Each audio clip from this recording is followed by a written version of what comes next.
Megan, could you please do a audio test for us?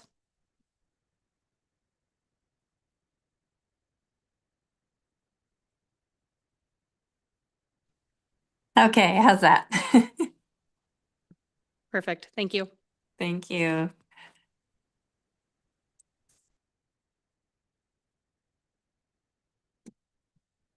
We'll go ahead. I'll call the December meeting of the Manitou Springs Planning Commission to order. First item of business is calling the roll.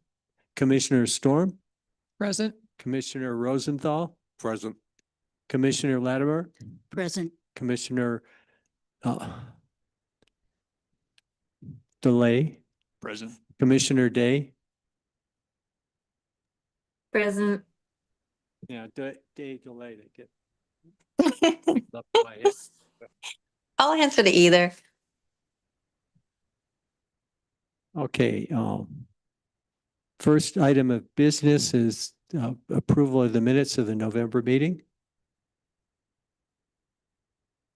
I move approval of the November meeting minutes. I'll second. Okay, if there's no corrections or anything, all those in favor say aye. Aye. Aye. Or raise your Aye. hand. I'm abstaining. I wasn't there. Okay. Okay, so we'll move on. Let's see. First item of business is major temporary use 2503 at 134 and 142 Manitou Avenue, Dillon Mobility Hub temporary use permit. Thank you. Chelsea Royston for the record. Staff is requesting a continuation to the January 14th, 2026 hearing. Okay, can I have a motion to? So moved. Thanks. Yeah.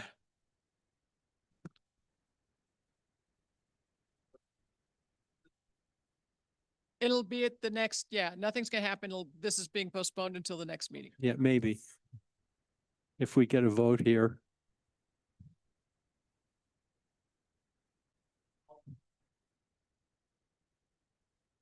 Sorry, we're in the middle of a procedure. I'll answer your question after. Let us get through this motion. Okay, there's a motion in a second. If there's no discussion, those in favor say aye. Aye. Any opposed? Okay, so that motion carries. That's postponed until January, our January meeting. And so next item of business would be public comment on non-agenda items. This would be an opportunity to speak on anything that's not in our agenda. So I don't see any. Now, was your question answered, or I'm confused?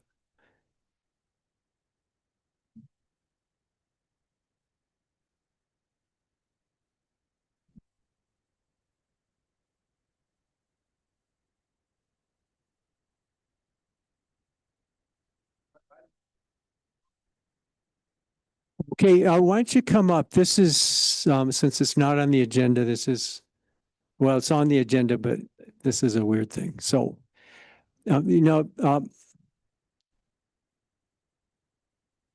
have to get it close to your mouth. Hi, I'm Mike. I'm owner of the Daisy Inn, Manitou Springs. So the Dillon Motel, while during the construction earlier this year, while there has a lot of noise, I could have quite a few guests complaint. I just want to see, while this is a permanent use of their lot, and are all the construction done or?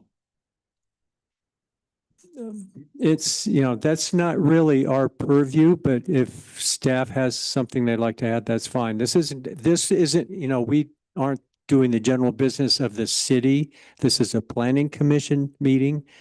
But if you have any feedback, you can. So at this time, there will be no further construction at that site. There are additional phases planned. However, until funding is solidified, there's no additional construction planned. And that construction would be mainly flat work, like paving, the parking lot, potentially building a retaining wall. But there will be no demolition of the buildings and no construction of new buildings. Okay, very good. So no construction of new buildings? No. Okay, very good. Thank you. Yeah, and just, if you have concerns in the future, you can, you should contact the city, like the city administrator, or we have this, application called See-Click Fix. And you can enter any complaint or just, call the city to complain. Okay, yeah, because there's a note I received, is a planning also with Dillon Motel. Okay, yeah, that's the thing that was postponed until January. Oh, okay. Okay, sure. Thank you. Okay. Okay. No. Yeah, he's not going to get one. They're all home. It's cold. Okay, we'll move on. Next item is other business, LUDC updates, density, height, and variance criteria. And I'll just kick it off by saying I had promised to try to get some information on the feedback we got from the HAB and from the URA. And unfortunately, the URA archive is no longer available. I was hoping to go back and see some of the notes that we had, but it's just really, that part of the archive hasn't been restored. We moved to a different vendor and I'm not sure where it is, but as far as the HAP goes, I think the big item was ADUs, which we rejected when we did the LUDC, and the state took care of it. So with that, I'll turn it over to you. Okay, thank you very much. For the record, Fred Rolandhagen, Planning Director. First of all, I'll pass this out. Alan, thanks for the reminder. There's just going to pass out some dimensional information on our current zoning standards that hopefully will be helpful as we're going through the discussion today. Oh, thank you. Did you send one to Megan or? No. Oh, Okay. I'm sorry. Oh, that's okay. I could Let just. me, I can do that right now. I can recall some of those standards, but not all. Oh, this is just a cheat sheet that shows all the different dimensional standards that I have etched into my brain after 30 years of this. Thanks.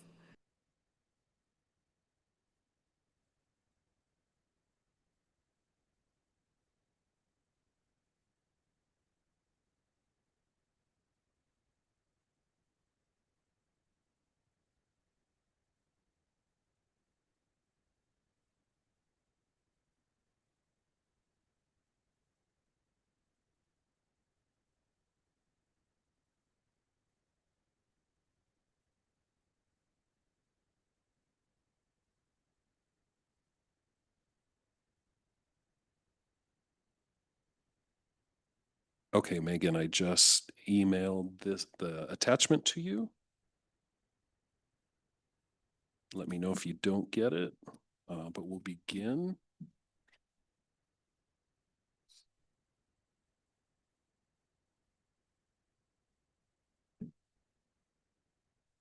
Okay, so we provided a packet of information. Essentially, the information that we provided in this packet is the same, or is the information that was presented during November's meeting. We presented a PowerPoint presentation. We did not have that available for you ahead of time, but that is in your packet for this. And in November, we went through that particular presentation, and then we decided not to have discussion, since that was the first time that the Planning Commission had seen that info, and that we would continue and have that discussion today. So we have that here. I can go through. I can go through that PowerPoint, but if desired. But since I went through that in November, I'll pick out a couple slides, kind of as a summary of what was discussed in November, and then we can go from there. But generally, the purpose of this work session is just to continue the discussion on potential code revisions related to height and density standards, as well as variance criteria. So as you, let's see, that we've, this is going to be the third working session that we've had. The first working session, if you recall, was in October. And the October working session, we had provided some information, some general information about variances, did a little bit of research on what other communities are doing for density, what their densities are in mixed use and commercial zoning districts. Provided some information from the American Planning Association about variances. And let's see, and we went from there.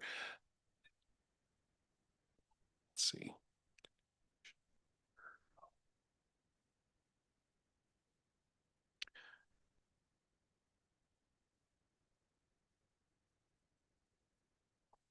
Let me pull up this PowerPoint and I will, what I'll do is I'll start with the variance criteria.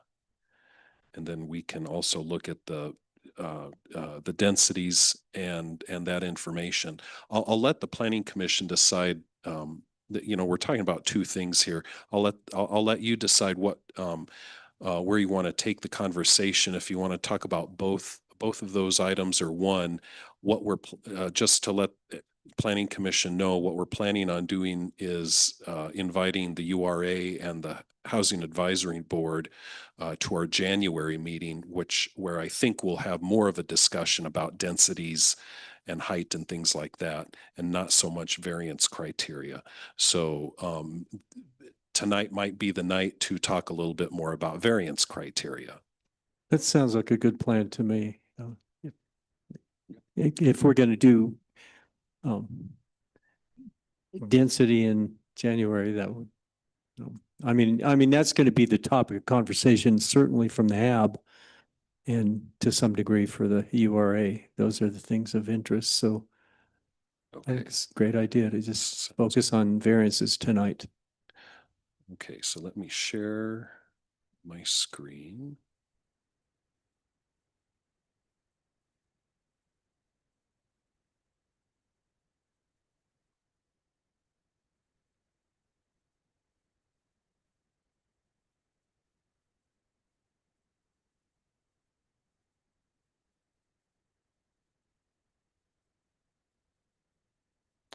So we'll start with this was in the middle of the presentation in November, but I think this page is probably a good summary of looking at what all of the variance criteria, and this is just staff's initial observations and this initial perceptions of the criteria right now. What we did is looked at, we split it up into three different areas. One where we identified the criteria where we probably could, where it probably could benefit with some terms being reviewed and refined or redefined.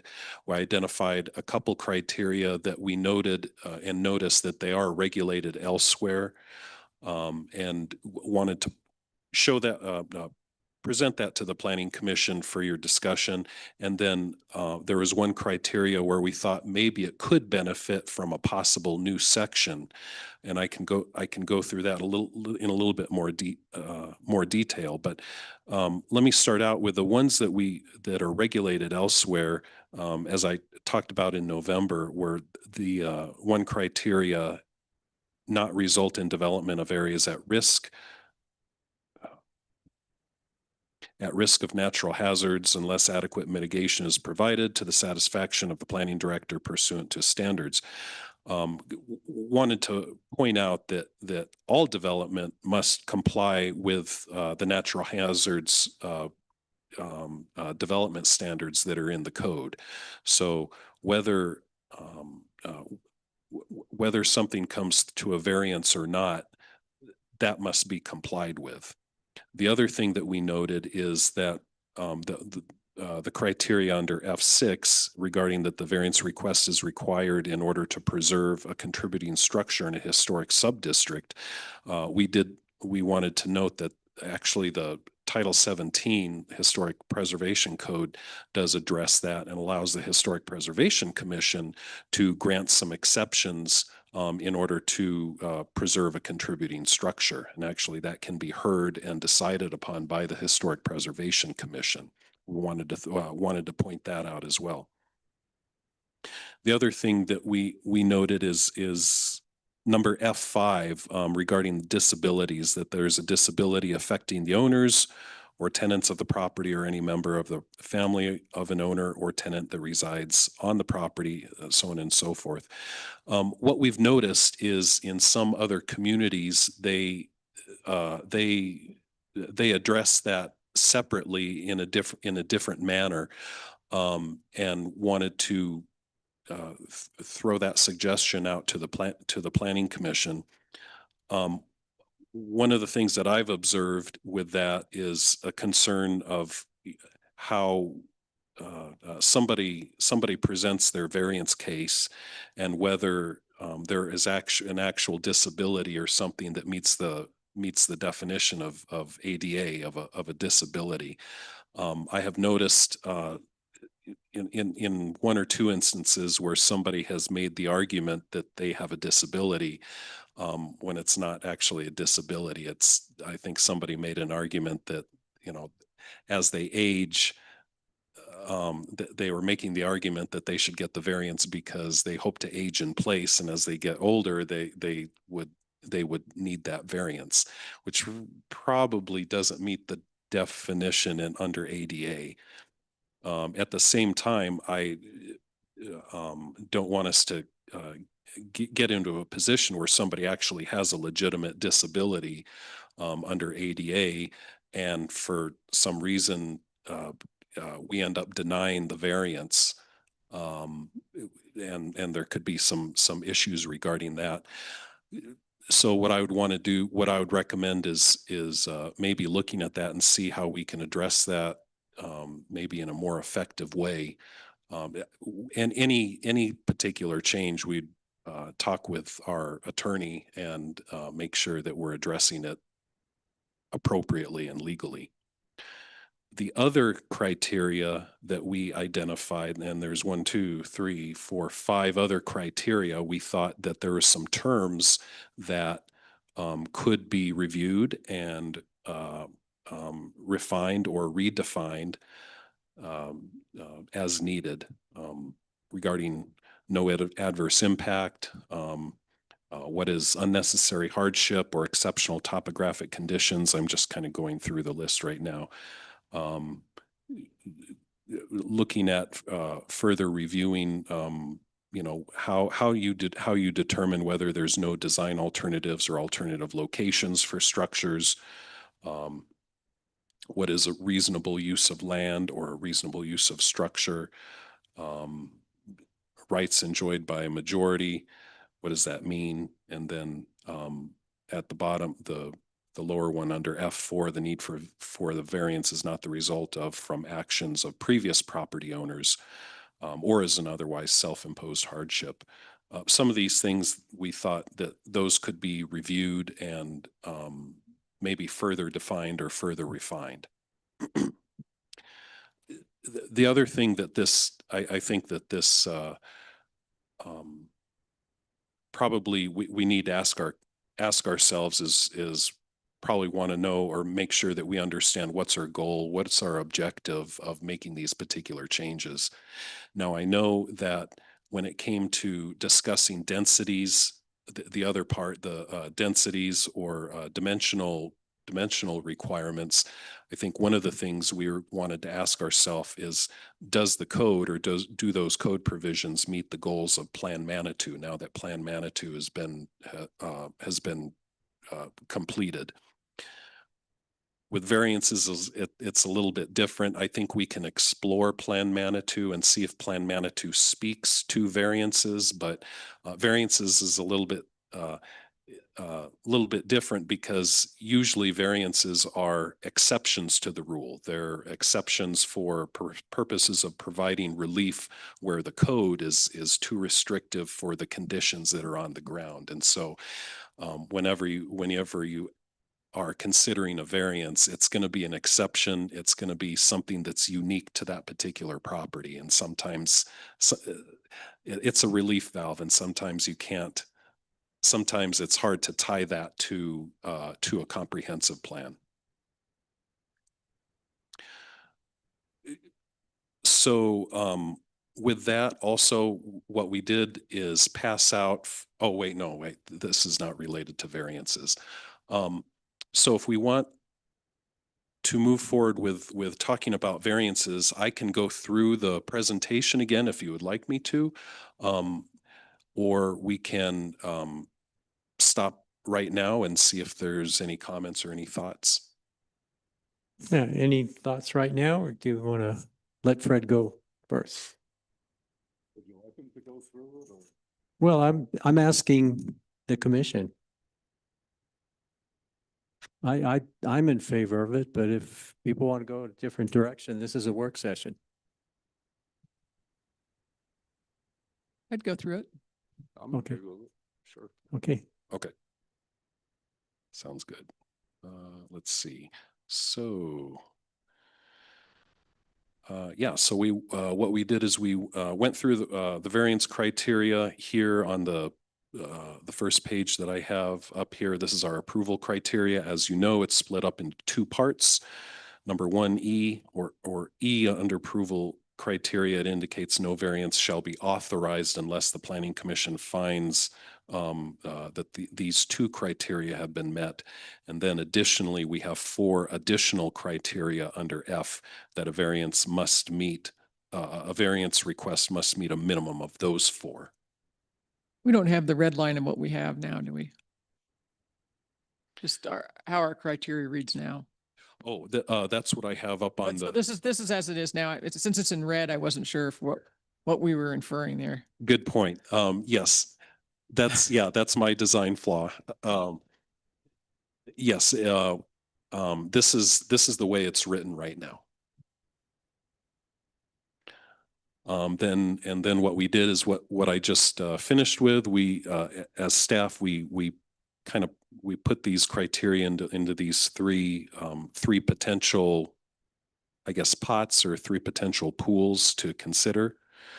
And then we went through each of those, and that's what's in the presentation right now. So number 1, or E1, where we're talking about natural hazard areas, or that you must find that a variance not result in development of areas at risk of natural hazards. One thing that we notice is that regarding natural hazards, any development must comply with Chapter 18.03. And so variances or development that a variance would be granted for would not be an exception.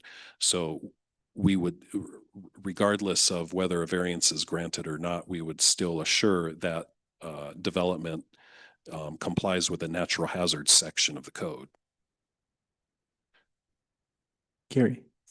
So how are you determining if the natural hazard's been adequately mitigated? For example, we know that pretty much the entire city is purple with wildfire mitigation. So whose standard? I'm just curious, whose standard are you using and how are you judging that? Yeah, so we refer these technical documents to experts in those specific fields. So for instance, the fire department reviews for fire threat, and flood hazard goes to the flood administrator, geologic hazards goes to Colorado Geological Survey, and we have our on-call engineers that also review for geotechnic stability and things like that. And so really what this code requires is that adequate mitigation is proposed. And so while we still see development in areas that are purple on the wildfire map, we do take measures into account like clearing flammable materials within 5 feet of any new foundation, things like that, that are considered adequate mitigation according to the experts. Thank you.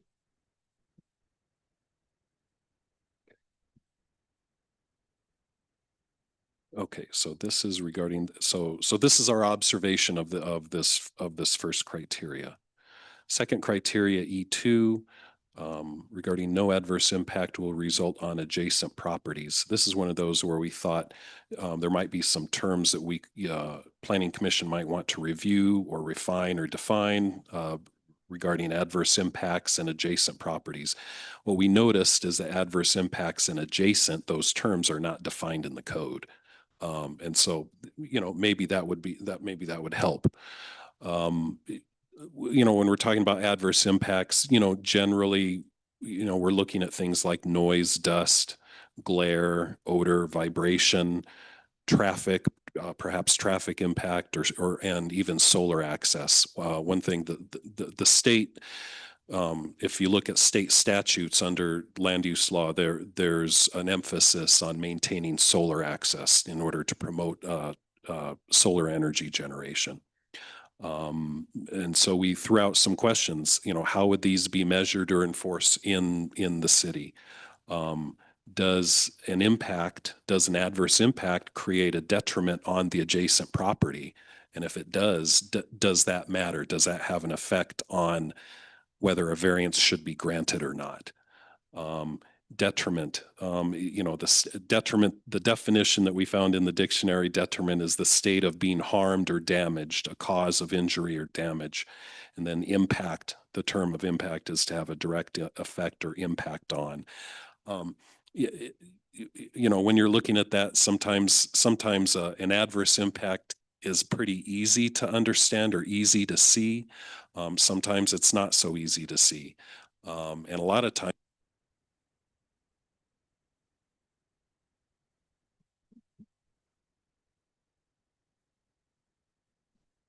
oh, hello, there we go. Oh, there we start. Oh. Maybe not.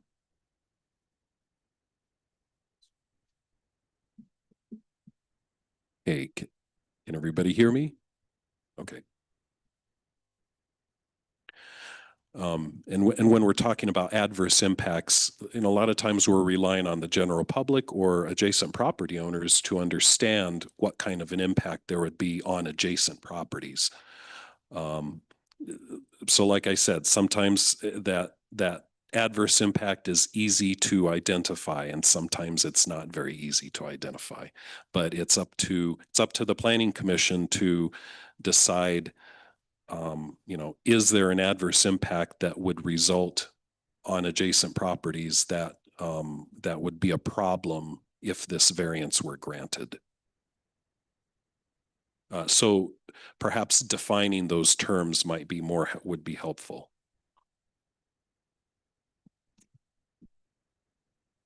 Yeah, I can see, I'm not sure with adverse impact, it seems like this is maybe where that's a business of our judgment. And, one area where it seems like it's going to be subjective no matter what, unless we can't identify right now every single impact that's going to be adverse, going forward would be, I'd be a little worried about getting too specific there, where I'm always a champion for objectivity. In this case, I'm more thinking we have to be careful. As far as adjacent goes, the term adjacent is pretty well defined, but are you thinking like we need to have it more general, like not just sharing a property line, like being within some distance of the property for adjacency, or, that's where I got a little confused on that too. I think from my perspective, and Chelsea can give her perspective too, I think because adverse impacts and adjacent are not defined in the code, it might be helpful to define them, and perhaps you can define them in a broad enough way to benefit your evaluation of a variance. And so I think my thought is not to define them very, very specifically. Could we broaden them by saying it adjacent and nearby properties? So, just a couple, so you're correct that there are some impacts that maybe should be regulated by adjoining property lines. But just as a reference, for public notification purposes, we do use a radius of 300 feet. And that was set by during the code revisions. So we measure 300 feet from the property boundaries and notice all properties that fall within that radius. So whether or not we want to use the same radius to determine if someone has been impacted, that is up to you. I don't think staff, I think that's one thing is we don't really have necessarily a goal with a lot of these. In regards to definitions, I think if there are some things that can go into a glossary, but you also can define yourself into a corner and actually make it more limiting than you wanted to. So I agree with Alan. I think that we rely upon the discretion of the commission.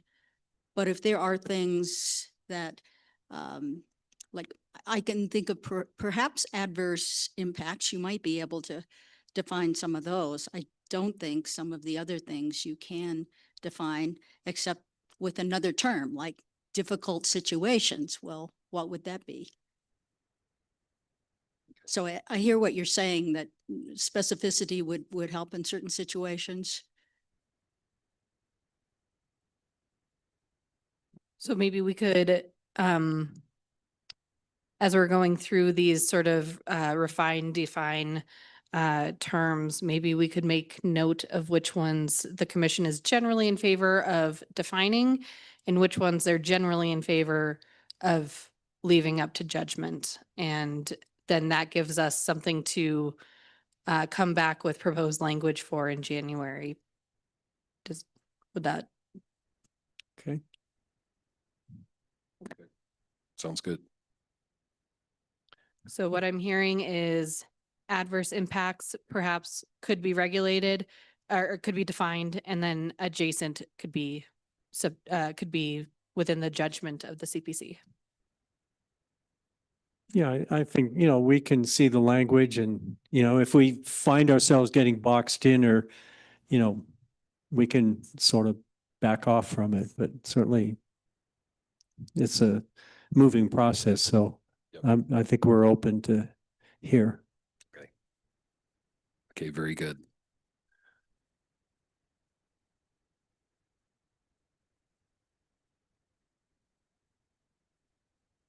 Okay, next one, talking about unique hardship. This particular criteria, what we're asking is would the applicant suffer what we call unnecessary hardship as a result of the application of the Land Use and Development Code, which hardship is not generally applicable to other lands or structures in the same zone district because of the unusual configuration of the applicant's property boundaries, unique circumstances related to the location of existing structures, or the existence of exceptional topographic conditions thereon. One thing that we were looking at that regarding, let's see, unique circumstances or topographic conditions, and I can't remember what we were thinking of when we put in flood zone there. So you had identified these two map overlays essentially that we have throughout town, one of them being the flood zone, one of them being the no build area, which actually just refers to areas exceeding 30% grade. That can actually be built upon with adequate mitigation. And so as those two areas are already defined and mapped, we thought that may be a good place to start identifying perhaps if those overlays intersect with the property that is being reviewed, that could be grounds for a hardship, was the general thought process. And then we threw out the question, would the property, I think this is the general question, would the property have any beneficial use without the variance? And that's kind of the $1 million question, is if the variance is not granted, are we depriving any beneficial use to the property? But then we have to define beneficial use. So Yeah, well, isn't that thing we've bumped against quite a few times of reasonable use? What is reasonable use? I really want to have my deck in the back, but I can't, and everybody else has a deck in back, so is that reasonable or not? That's so vague. I think that's an area that I can't figure. we do actually have reasonable use, I think, identified later on in the slides. So we can discuss that particular phrase. Yeah, I think it'd be interesting, like if somebody buys a lot, there's several lots right now that are what, 60% grade? And then want a variance to build on those will be interesting, because you could, in theory, be depriving them. Yeah, I think the history of Manitou in the last 50 years with building on slopes is, it's been pushed around, and I think in the 70s they tried some crazy things like saying everything above a certain elevation was no build, and it got thrown out. But then they did, it was after that the people in I guess the late 70s came up with the hillside low density designation, and that went all the way to the state Supreme Court, and it was upheld. And so I think we have to be very careful with anchoring too much with building on steep slopes. Even if you can, I think that, the judgment of the community historically has been to be very careful there. And that's why we have the HLDR zone, and we have the process of getting a what do we call it? A subdivision waiver, which is basically allowing to build in slopes over 30%. So I just think we have to tread very carefully there. Okay. So we'll provide some more information on beneficial use on the term, and see if we can make some headway on that. Okay. Let's see. Then the no alternatives criteria, that's asking us, are there any other design alternatives or alternative locations for structures that would eliminate the need for the requested variance or would reduce the amount of the variance required? And so this is asking us, okay, they want a variance, to encroach in the setback on one side of the property. And, is there any place else on the property that the structure could be constructed in conformance with code? But then it says, the last sentence is, the variance is the minimum variance that will make possible the reasonable use of the land or structure. And we had thought, well, what does reasonable use mean? Would reasonable use be complying with standards that would be required or permitted by the code? So we threw out an example. Let's say you have that an off-street parking space is required for a new residence.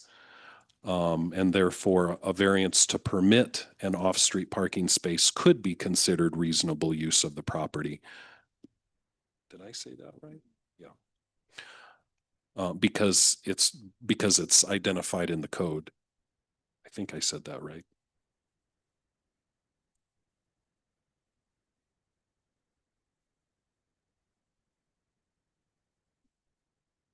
Oh, yeah. Yeah, a variance to permit an off-street parking space, a variance like to, a variance to encroach into setback or something like that to allow the off-street parking space. Perhaps that's considered reasonable use.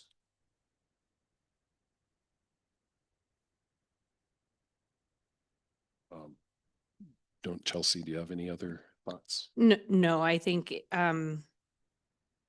just looking for feedback, I think on that line of thinking.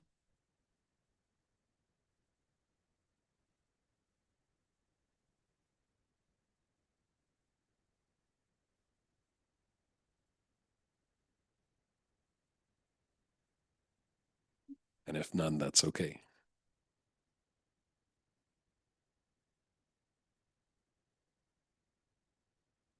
Okay.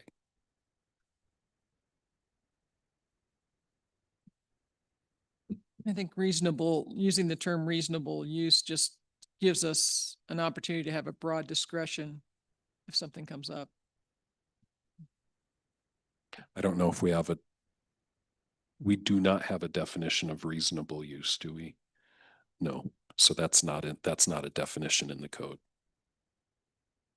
No, I think that was just one thing that that you have struggled with, or maybe, struggled to interpret,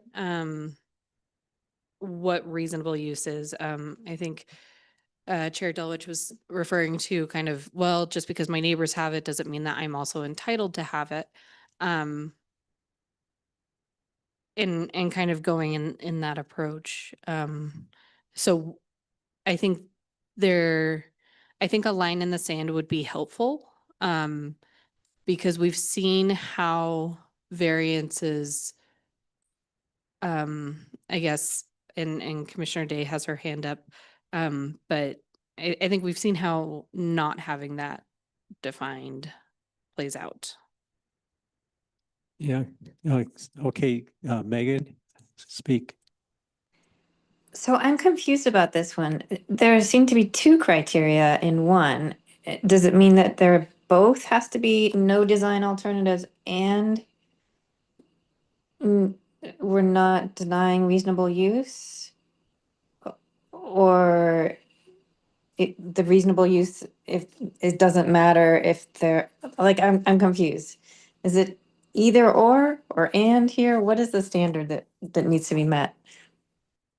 The way that we've been interpreting it is that, in order to achieve objective A, which is reasonable use, they have to develop in the way that requires the variance, and there are no alternatives where this could be developed elsewhere on their property that would not require a variance and achieve the same result.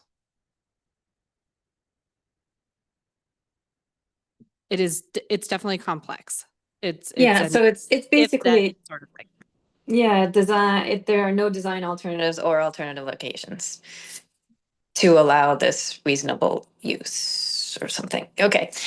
Um, got it. Thanks.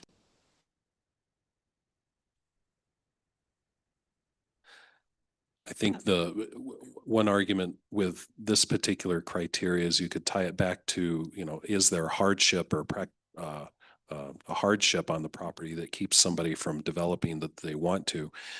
If we've identified an alternative location for a structure to be built that would comply with the code and it would not need a variance, then the argument is there is not a hardship that exists that would require the variance. So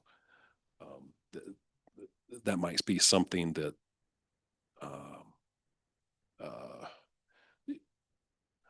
I could see this criteria being combined with that hardship criteria or that hardship question.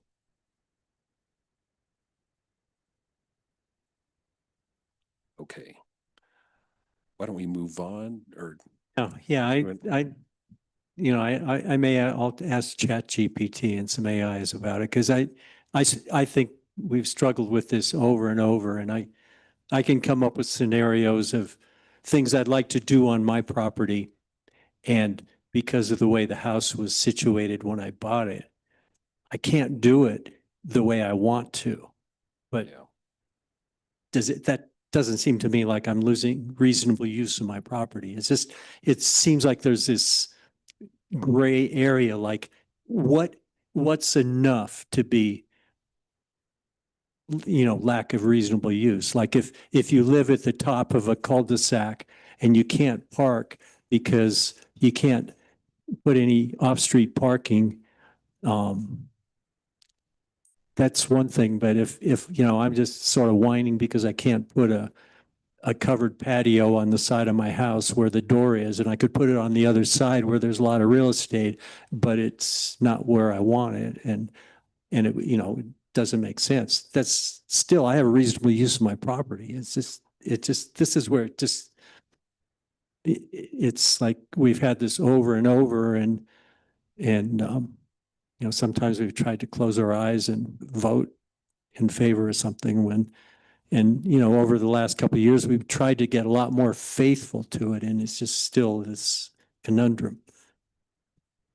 What if that sentence was removed, the reasonable use piece? Would that impact F2 in a significant way? So I think then we run into sort of, well, you can design anything if you have enough money. I see. And so what is reasonable? I think that sort of is why that potentially is included is just because you, in theory, could, Mhm. doesn't mean that in practicality you can. Do we have that APA document that we could maybe reference? There was an APA document that we presented during the October meeting. So I know it's in that packet. I have a copy of it. Is this the one? You have a copy? I think that's it. Yeah, so they had some kind of baseline criteria outlined in that sheet, and I wonder if that could potentially help us understand where this standard was set.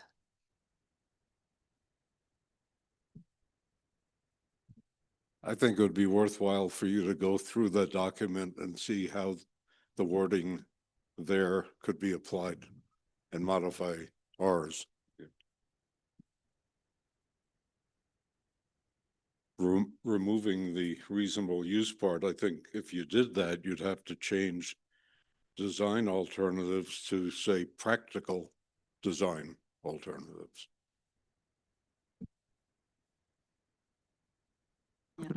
I'm just, again, thinking that we get stuck because we don't have specific guidelines or definitions. On the other hand, we want the commission to have discretion to interpret the situation.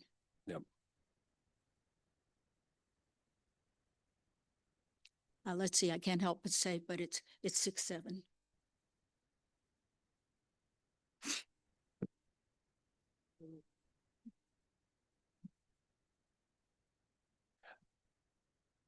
Chelsea is pulling that up right now. And I know, the APA document had basically talked about four fundamental or four basic criteria, universal criteria, so to speak, that are very commonly used, and that a lot of other criteria is based from or usually gets their roots from. So APA identifies the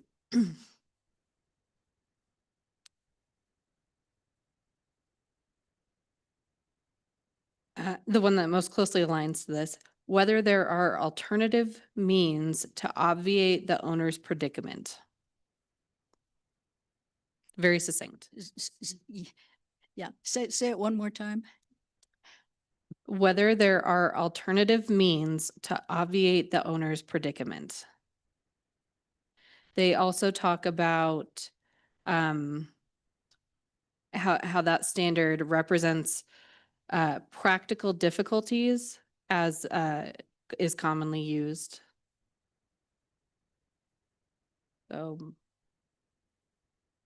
that's the guidance from the American Planning Association.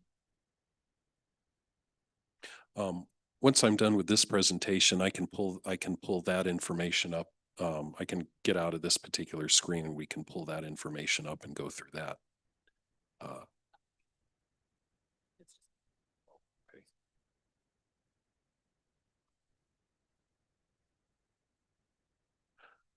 So why don't we why don't I finish with the other criteria, and we can go from there. So the next one, talking about rights enjoyed by others, we thought that there could be some opportunities to review, refine, or define. So this criteria is regarding the enforcement of the provisions of the code deprives the applicant of rights enjoyed by a majority of other properties in the same zone district. And this is appears to be a focus on the provisions of the zone district and not necessarily how those are implemented on each lot, since many lots, we have a lot of lots that are non-conforming, that don't comply with the current code, and things like that. So as an example, off-street parking is mandated by the zone district or by a residential zone district, but the neighbors don't have it, don't have parking or off-street parking because none of the lots have space, have enough space that comply with modern dimensional standards. That's one of those things, is that something that justifies granting a variance for a parking space so that the applicant can enjoy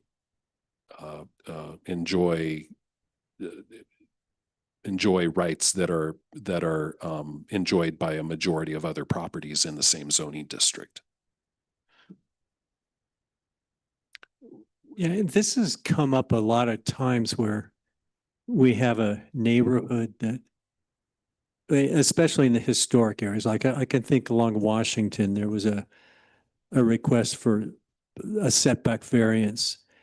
And if you walk along Washington, you'll see almost every structure that was built before 1950.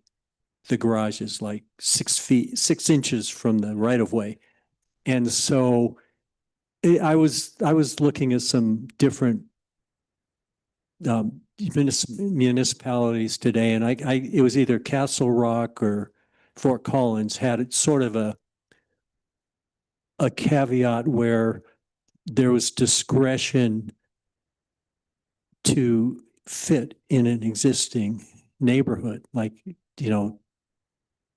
Washington was mostly built out before we had a zoning code. And so then is it reasonable to impose stricter requirements on someone who's building something new or renovating something? So we do have other mechanisms that we could implement. For instance, I think Colorado Springs and Pueblo both have provisions in their code that allows the setback to be reduced to the average of the two adjacent properties. So if you have a streetscape that has properties built to the sidewalk, and on either side of you, they're built to the sidewalk, you could build to the sidewalk with an administrative adjustment. So that does permit, staff to take contextual design standards into account. It seems like something like that might be reasonable, and because it seems like an area where I'm often challenged is in the historic areas that, someone just wants to do something reasonable, like putting a roof over, overhang over their deck, and because of the way things were built, they won't have the setback, even though the whole house is out of the. Now, I will say that there are typically limitations that go along with those sorts of provisions that are meant to prevent some of the design flaws that we saw in the past. So for instance, typically you could reduce a side setback, but not without building a firewall. Things like that, that could, I think, be appropriate in certain parts of town or in certain circumstances.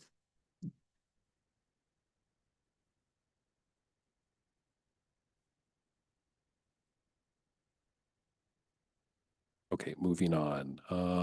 Self-imposed hardship. One of the criteria is talking about the need for the variance, or it's asking the planning commission that of whether the need for the variance is the result of from actions of previous property owners or is an otherwise self-imposed hardship.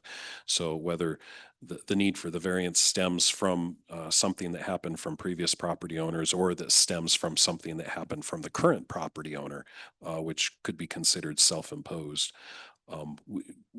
One thing that we observed, just wanted to observe and throw out is we have not found it typical criteria to include previous property owners in a self-imposed hardship. And sometimes, at least in my in my experience, the variance is helpful and sometimes necessary to perhaps clean up a mess that was created a couple property owners ago.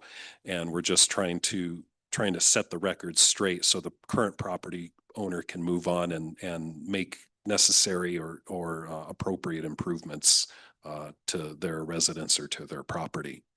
So that's something that we wanted to throw out as well.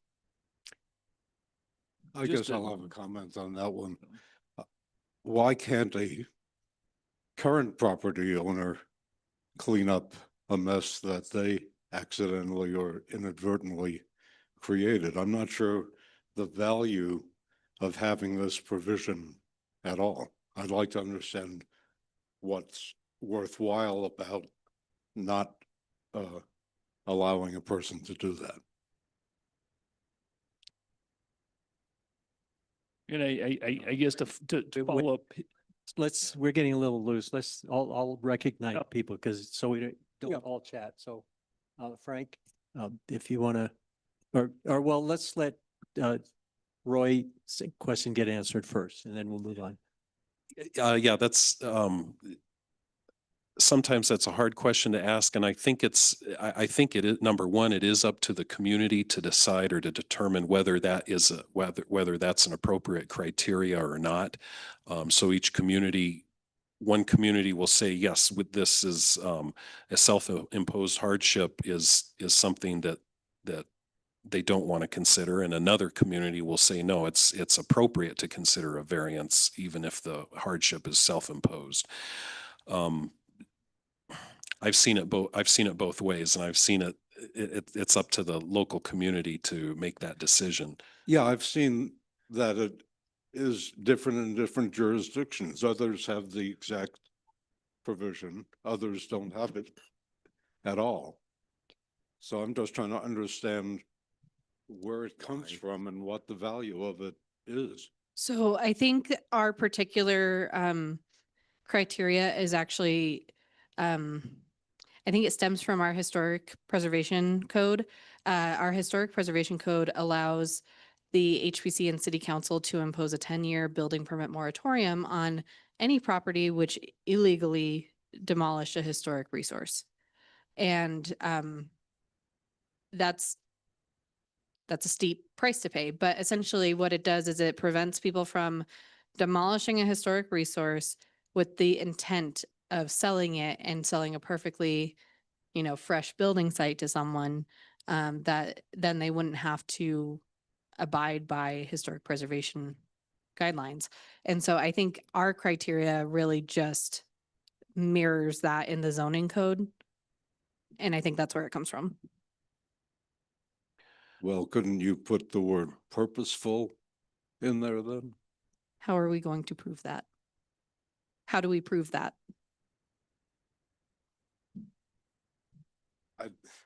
So you're preventing bad actors, but you may be harming good actors. I'm So not advocating for it either Yeah. way. I'm just saying that I think this is the origin of that particular. Yeah, I just historically, I've seen a lot of cases where people do something and they ask for forgiveness. They deliberately do it. They know, well, I'll do this now, and then a couple of years from now, I'll just, I'm sure that, I can get a variance to do something else, where if they'd done it right in the first place. And it's done. And I think that's what we're trying to prevent is, you know, I think there should be some leeway okay, noted. if, Okay, yeah. if you can be convinced that it wasn't deliberate. Okay, so That's my, noted. Okay, that's my opinion. okay, Frank, you had something. Just a comment on that, because basically what we're saying is, okay, today I own the property. I did something in the past that isn't correct.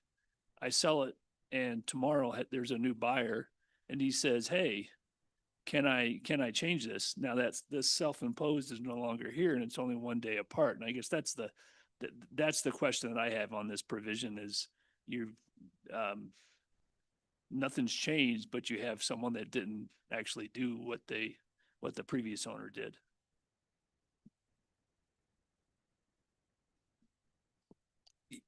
Yes, I mean, that could be it could be a flaw, it could be an opportunity, or it could be a loophole. As an example, somebody had built a house in violation of setbacks that I was working on a number of years ago. It appeared to be intentional. The person came in, tried to apply for a variance. The variance was denied by the board because they felt it was a intentional self-imposed hardship. The property owner proceeded to transfer the property under his partner's name under a new individual, and then had the new individual come in and apply for a variance. I don't know. I can't remember what the outcome of that was, but I've seen things happen like that, and it's something that the board or the planning commission needs to think about when the variance is before them.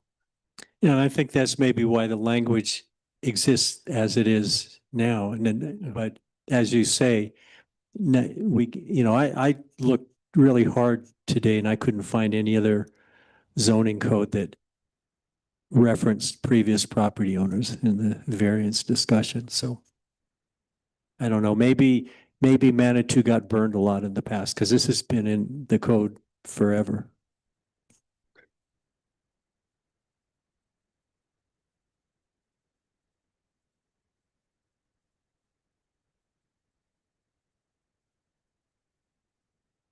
Okay, so I have a few thoughts, but I'll wait until we talk about the APA document. But yeah, we can do a little bit more research on this and see if we can provide some more information. And then on the disability criteria, the question of whether there is a disability affecting the owners or tenants of the property or any member of family of an owner or tenant who resides on the property, which impairs the ability of a disabled person to utilize or access the property. So one of the questions that we had as staff is, should the city approve or deny reasonable accommodations in a public hearing? And is that an appropriate or the best place to look at reasonable accommodations regarding disability? One thing that we wanted to note is that other communities, and I think Chelsea has had experience with the city of Pueblo, is that other cities, other communities have an an administrative process or an administrative adjustment to allow for some of these things when regarding disabilities.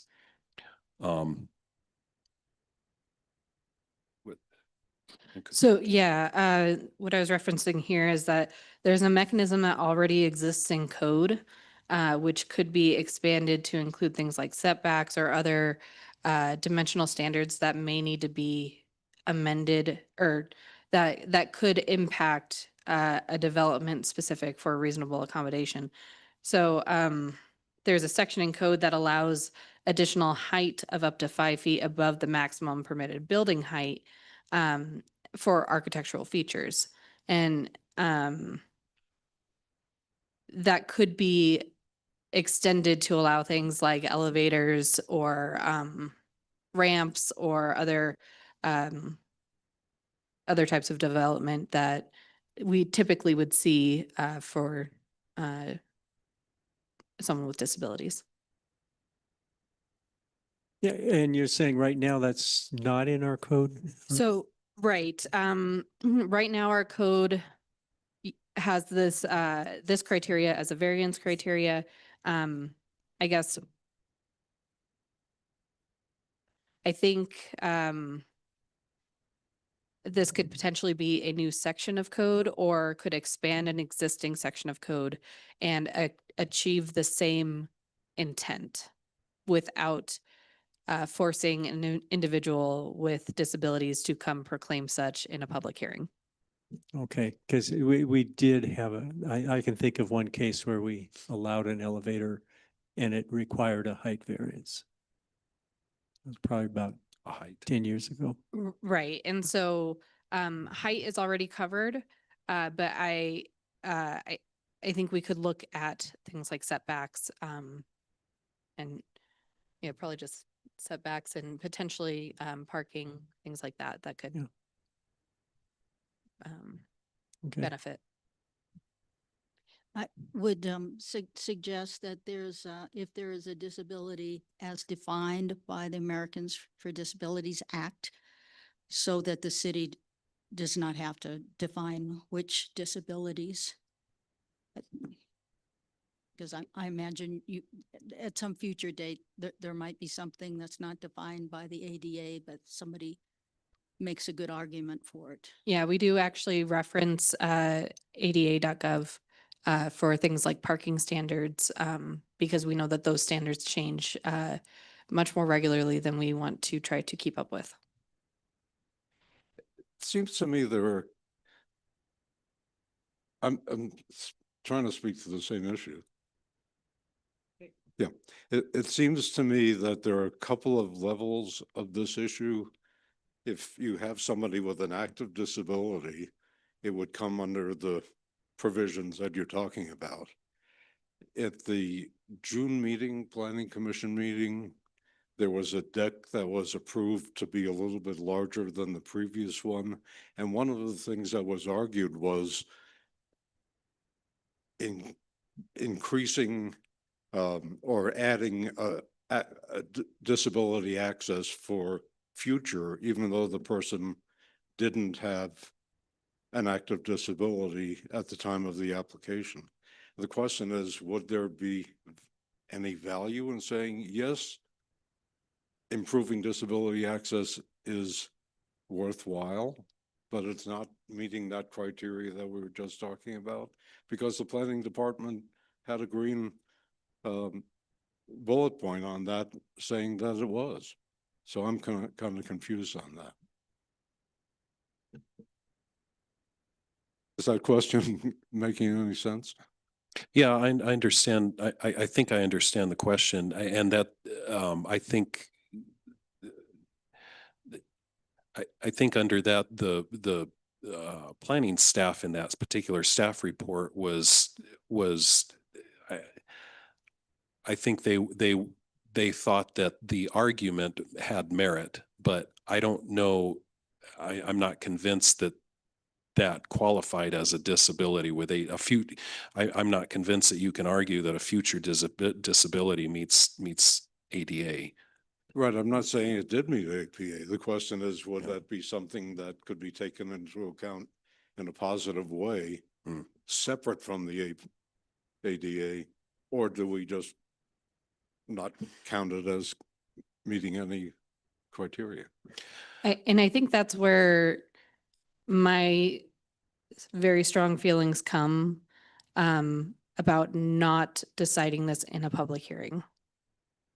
I think there are much more appropriate avenues.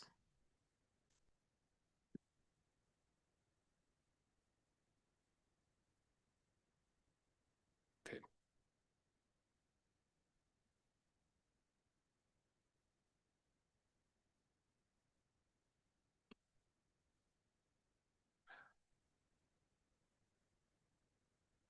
So what we can do is we can explore this a little bit more and provide some more information. I think, I mean, I think this criteria was meant to address ADA, and so we would want to talk with our attorney very closely about any changes or anything that we might propose with this particular criteria. It sounds like a good idea. Commissioner Day also has her hand raised. Okay, Megan. It seems to me that we're at risk of violating the law here, in that we don't just allow somebody to have a variance. First, we're making this decision, not allowing it to be an administrative decision by what we're hearing, but having this decision in a public venue. But it's only one of 4 criteria that must be met. So even if somebody has a disability, needs a variance to create access somehow to their living space, that's not enough. They have to meet 3 other criteria here, which are very difficult to meet. And so that seems to me like we're not accommodating disabilities in Manitou, and we're saying, no, you just don't belong here and you should move if you can't accommodate your disability in your current home. So I really have concerns about this, the way this is currently worded, and the fact that it is one of 4 criteria that must be met. Okay. Point taken. Point noted. We'll gather some more information on that. Kunal, I don't want to put you on the spot, and I don't know if you have any initial thoughts, but I'll be talking with you later about this particular criteria for to provide some more information to the Planning Commission. Okay, sounds good, Fred. Yeah, we can talk about this later. Okay, thanks. Okay, next one, historic resources. One of the criteria is that the variance request is required in order to preserve a contributing structure in a historic subdistrict. One thing that we noted is that these dimensional allowances are already exist in Title 17, and we wanted to throw out note that within the historic district, subject to historic district guidelines, a permanent side setback of less than 7.5 feet. I think that's a typo when I said 7.5 feet, 7.5, 7 6 inches may be reviewed and approved, conditionally approved or denied by the HPC. And at no time without variance approval shall the side setback be less than 5 feet or less than a 10-foot separation from neighboring buildings. So it does provide some limitations to that exception. But it also identifies heights of structures that shall be calculated in the building height definition, unless the property is located within the historic district and receives an MCAC incorporating steep roof pitches as per the historic district guidelines. And then also the third point, again, we go back to that architectural feature section that we referred to before, that Title 18 allows for architectural features such as parapets, pipes, chimneys, heating, venting systems, things like that. or other similar projections shall not extend more than 5 feet above the minimum permitted building height of the associated zoning district. So this is where we noted some of these exceptions are allowed. Granted, there are some limitations to those exceptions. So if somebody wanted to request an exception or variance beyond these limitations, yeah, they would have to request a variance from CPC. I just have one question. I don't understand the difference between a historic district and a historic sub-district. So historic sub-districts, we have one historic district and it is comprised of, I think, 16 historic sub-districts. So it's the different neighborhoods essentially. Yeah, Ruxton is different from Log Cabin, et cetera.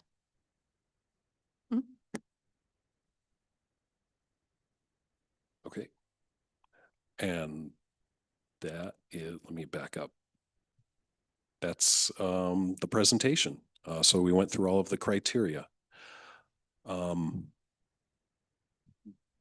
We can, I don't know if any questions? Maybe I should start there. Well, let's hear from other people besides Roy first. Okay. 'Cause you've talked a lot. Frank? I'm curious, are any of these current criteria, are they the stumbling block that you face the most? And along those lines, if they are a stumbling block, would it make sense to have more detail on what's allowed? I guess that's the question. From my perspective, one of the main stumbling blocks has been the design alternatives criteria, in that the Planning Commission has viewed it as not developing it is an alternative, or just not. So there's like the null alternative. And so I think that's where we need to more clearly define reasonable use. And if reasonable use is, yes, you can live in the house as it currently exists versus, yes, you can develop it to the standards which it could be developed to today. I think that is the main one in my mind that I think has made or broken previous applications. Yeah, I will second that. It's, and the other is the ambiguity about hardship sometimes, and I think we've sort of clarified that. But, trying to mix in financial with, the hardship of building on a site. But, I would just say, I think the biggest challenge we have is defining these terms in a way in which still affords discretion to the Planning Commission. Okay. Roy? Yeah, I have a broad question. I'd like to know whether we have a clear consensus on the overall outcome of what we're trying to accomplish.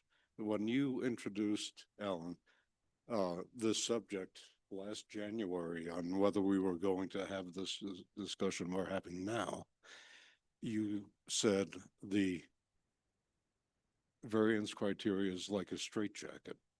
Those were your words. So I took it as meaning we were trying to give the goal would be to have more latitude than we currently have, but I'm not sure that I'm right. Maybe that isn't the goal. So I guess I'd like to hear from you what you meant by that. Yeah, this was a January meeting. I will go back and listen. I don't Yes. remember. I'm sure I said something to those in that, Those were your words. okay, the term straitjacket, I don't remember, but anyway, I agree that currently it's subjective criteria. And the lesson we've learned over and over is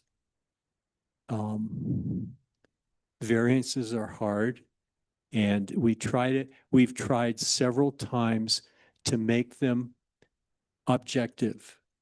and make them work when they're objective. And we keep coming, as Chelsea said, this thing with reasonable use is the big stumbling block. It's the hardest one that we haven't been able to crack.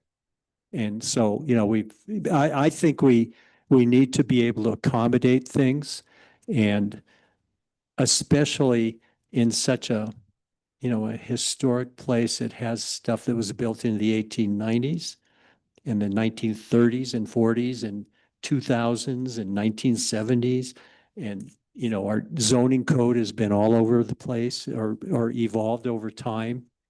And we just need, I think, a little bit more flexibility would make it a lot easier. But then we get, you know, if we have too many variances, then we get criticized for that. And that's what consultants have told us in the past. And, you know, the more you have, then you open yourself up to legal challenges. And so I am all for fixing it and making it so it is predominantly objective.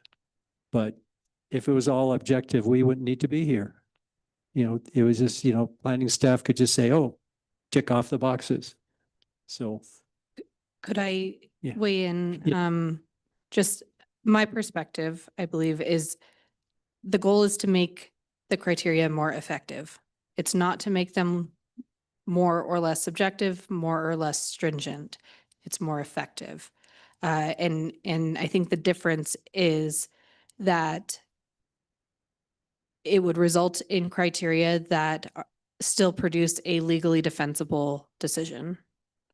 And it's not just yes, no, based on any given day. Okay. I'm more? happy with a little more flexible. Okay, and Megan, it's Megan's turn now.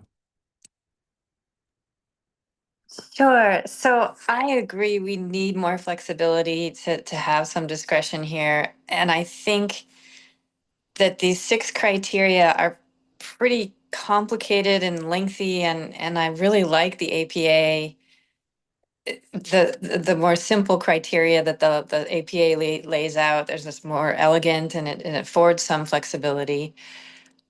So short of like throwing it all out and starting with the APA, which I would be in favor of, but probably not popular, could we consider reducing the number of criteria that must be met? I mean, 4 is nearly impossible to meet.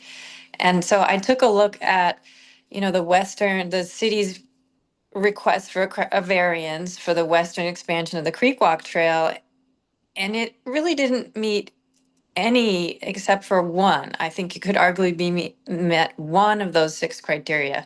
So we shouldn't have given ourselves a variance for the Creek Walk Trail, which is something we want, right?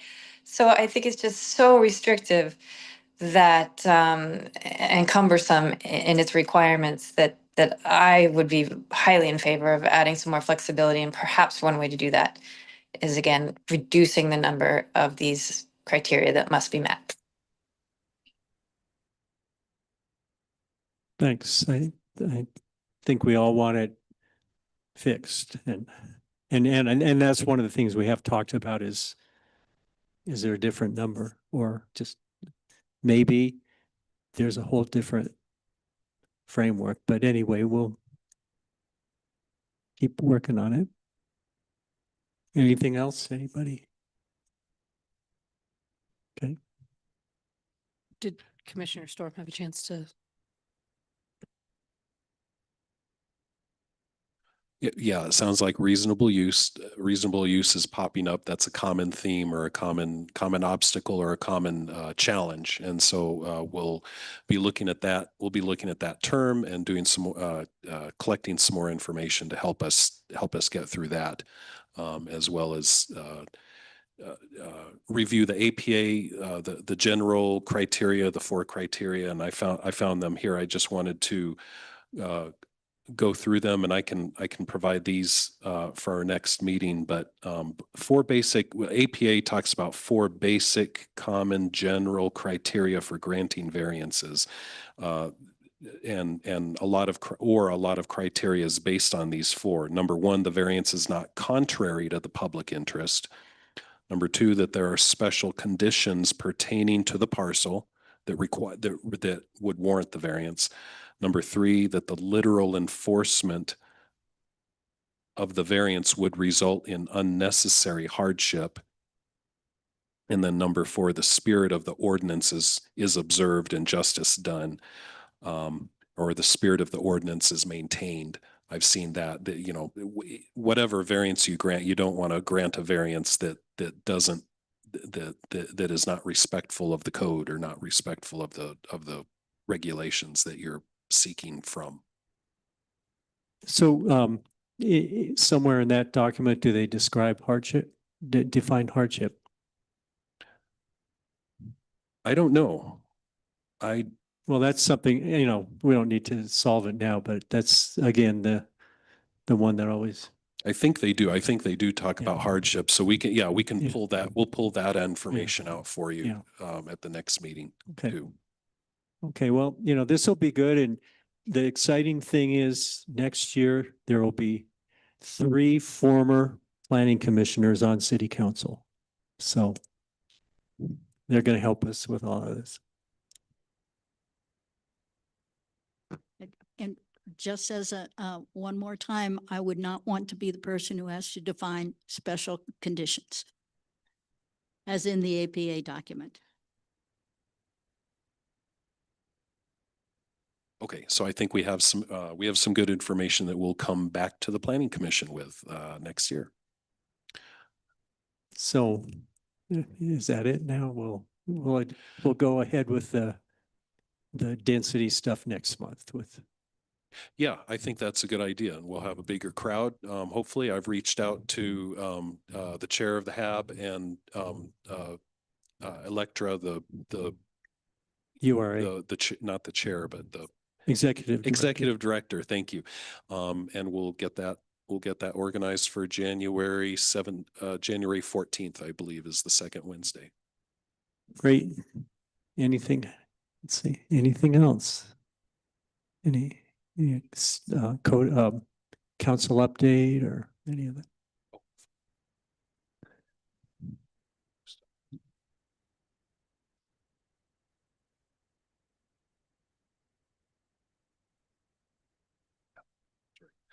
First of all, council updates, if we'll get to that afterwards. If you haven't found out, the city council approved the ADA ordinance that we worked very hard on. ADU, I'm sorry, what did I say? ADU, accessory dwelling unit. Lot of discussion, as you know, they remanded to the planning commission some specific criteria, and that they made a few adjustments. They relooked at the definition, the general definition of what an ADU is, to make sure that that was clear. But they went with the planning commission's recommendation in the end for those 2 particular criteria, I believe. I'm trying to remember exactly what happened. So we have that ordinance in the books. The other thing, we wanted to acknowledge the outgoing commissioners.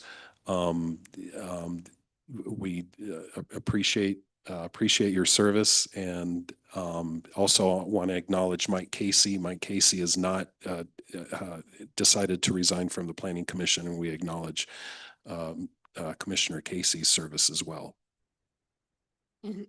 We just wanted to, as there will be 3 vacancies on the planning commission, any interested parties should contact the city clerk's office for application information to become a regular member. Okay. Anything else? Okay, then let's adjourn.